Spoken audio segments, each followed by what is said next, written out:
Boas-vindas a mais uma análise. Hoje a gente vai destrinchar uma daquelas decisões que tiram o sono de muita gente: comprar ou alugar um imóvel. É uma verdadeira montanha-russa, tanto emocional quanto financeira, não é mesmo? Mas a nossa ideia aqui é pegar os dados fresquinhos do mercado financeiro para 2025 e transformar tudo isso em clareza absoluta. Vamos juntos deixar um pouco as pressões externas de lado e focar no que os números de fato estão nos mostrando. E para organizar nossa conversa, a gente vai seguir esse roteiro super direto. Primeiro, vamos falar sobre o peso do sonho da casa própria. Depois, passamos pelos custos ocultos da compra, a verdade sobre alugar, o famigerado custo de oportunidade, o ponto de equilíbrio e, para fechar, algumas estratégias financeiras inteligentes.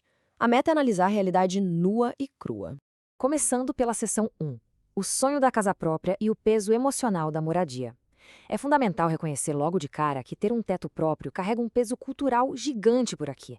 E essas raízes profundas muitas vezes acabam bagunçando nosso raciocínio lógico na hora de planejar as finanças a longo prazo. Comprar ou alugar? Eis a questão. Aquela dúvida clássica, carregada de emoção, que vive batendo a porta de quem está tentando planejar o futuro e construir um patrimônio mais sólido e seguro. Para ter uma noção exata desse peso cultural, olha só esse dado da Fundação Getúlio Vargas. Mais de 60% dos brasileiros consideram a casa própria o maior sonho financeiro da vida. 60% é muita coisa. Mas a grande provocação que precisamos fazer aqui é a seguinte: será mesmo que a emoção deve estar no comando de uma escolha que envolve centenas de milhares de reais? Isso nos puxa direto para a seção 2, os custos ocultos da compra, ou a realidade chocante. Porque na prática, comprar um imóvel é muito, mas muito mais do que só juntar aquela grana da entrada e ir pagando o boleto todo mês. Quando a gente coloca uma lupa na matemática fria, as surpresas aparecem. Só de bater o olho nessa tabela de estimativas, já dá para ver como o dinheiro simplesmente evapora logo no momento da assinatura. Imagina um imóvel padrão de R$ 400 mil. Além dos tradicionais 20% de entrada, tem uma enxurrada de taxas que quase ninguém coloca na ponta do lápis na hora da empolgação. Então, falando de ITBI, gastos com cartório, escritura, vistoria e, claro, o carreto da mudança. Na prática, é preciso ter ali entre 14 mil e 30 mil reais extras, literalmente só para resolver a papelada e conseguir entrar pela porta da frente. E acredite, isso é só o começo da história. Pensa num financiamento super comum pelo sistema SAC de R$ 320 mil. Se a gente considerar uma taxa Selic atual que joga os juros ali para casa dos 10,5% ao ano, o cenário fica um pouco assustador. Ao longo de 30 anos, o valor pago só de juros passa dos R$ 330 mil. Exatamente. É praticamente o valor de um segundo imóvel inteiro, que é transferido diretamente para os cofres do banco. Sem contar que ser dono de imóvel traz uma série de custos que não acabam nunca mais. Tem o IPTU anual, as taxas de condomínio mensais, o seguro habitacional obrigatório e aquela famosa regra de ouro que diz para separar cerca de 1% do valor do imóvel todo ano só para manutenção e consertos. Quando a gente soma isso tudo, dá para colocar em média uns R$ 700 a R$ 1.500 a mais todo santo mês, além da parcela do banco. Ou seja, manter o imóvel é, querendo ou não, um passivo contínuo. Vamos para a seção 3, a verdade sobre alugar, a nossa alternativa frequentemente incompreendida. Com tantos custos pesados atrelados à compra, chega o momento de dar uma nova chance para o aluguel e tentar tirar aquele estigma negativo que a nossa sociedade costuma jogar em cima dele. É quase impossível não ter escutado aquela velha frase no almoço de domingo: aluguel é jogar dinheiro fora. Clássica, não é?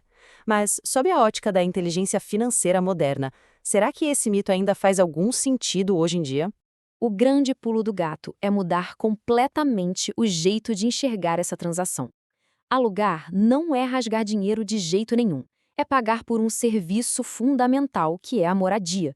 É exatamente a mesma lógica do proprietário pagando custos que nunca vão voltar para o bolso, tipo os juros gigantescos, o IPTU e a manutenção.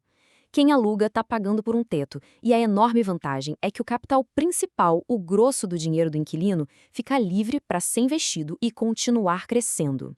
E aí entramos na seção 4, o custo de oportunidade. Esse é o verdadeiro plot twist da nossa análise de hoje. E de longe o fator matemático mais ignorado nas rodas de conversa sobre mercado imobiliário. Entender o custo de oportunidade é tipo a regra de ouro das finanças pessoais.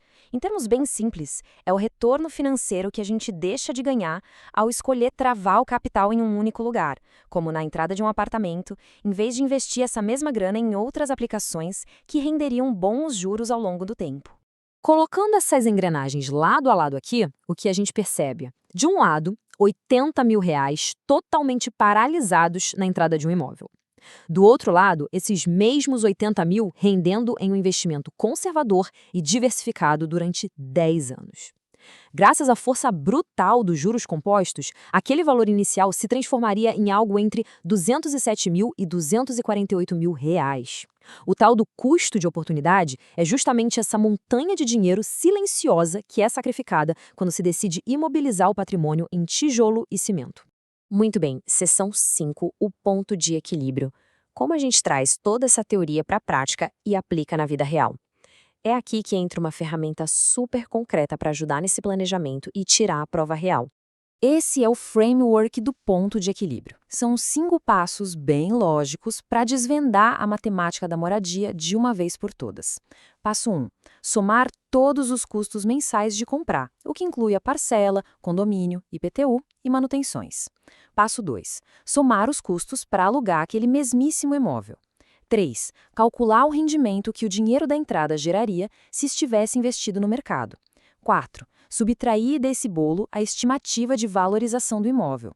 E o passo 5, comparar com total frieza qual é o custo real definitivo de cada opção. E olha só como isso fica claro na prática. Aplicando a fórmula em um imóvel de R$ 400.000, com as taxas atuais e o dinheiro da entrada rendendo, o custo real de comprar fica na faixa de R$ 3.283 por mês. Já o custo real do aluguel fica em R$ 2.640. Resumo da ópera. Analisando esses dados, o aluguel sai, na verdade, R$ 643 mais barato todos os meses. É a lógica pura e simples vencendo um mito popular. Para fechar a parte técnica, entramos na seção 6, Estratégias Financeiras Inteligentes. Porque, sejamos honestos, a gente não precisa ficar preso numa escolha binária entre apenas alugar ou apenas comprar. O mercado financeiro é cheio de nuances e oferece caminhos bem mais sofisticados para a construção de patrimônio. Dá uma olhada nessas estratégias de alto impacto. A primeira é o clássico alugue e invista a diferença. Se a conta mostrou que alugar é mais barato, a ideia é pegar o que sobrou e investir religiosamente para criar uma bola de neve financeira. Outra jogada muito inteligente é alugar num lugar que faça sentido para a rotina diária e comprar imóveis menores e mais baratos em outras regiões, apenas para gerar renda passiva. Tem também os consórcios, para quem tem um perfil de médio prazo e planejamento sólido. E uma dica valiosa: usar o saldo do FGTS, que rende super pouco ao ano, para abater dívidas pesadas e amortizar financiamentos que cobram juros altíssimos. O segredo é otimizar cada recurso disponível. E com isso chegamos ao fim de mais uma análise. A grande lição que fica é que não existe uma receita de bolo perfeita para todo mundo, mas sim a resposta ideal para o momento financeiro de cada um. Se existe estabilidade de longo prazo e um bom dinheiro para dar uma entrada robusta sem passar sufoco, comprar pode sim ser uma excelente ideia. Se não for o caso, morar de aluguel e investir a diferença é quase sempre o caminho mais seguro e rentável. O grande desafio agora é colocar a própria realidade no papel e usar um método do ponto de equilíbrio. Afinal, o que a matemática diz sobre a situação específica antes de se comprometer com um contrato de 30 anos? Ignorar a pressão social e fazer as próprias contas é o primeiro grande passo para tomar decisões realmente inteligentes.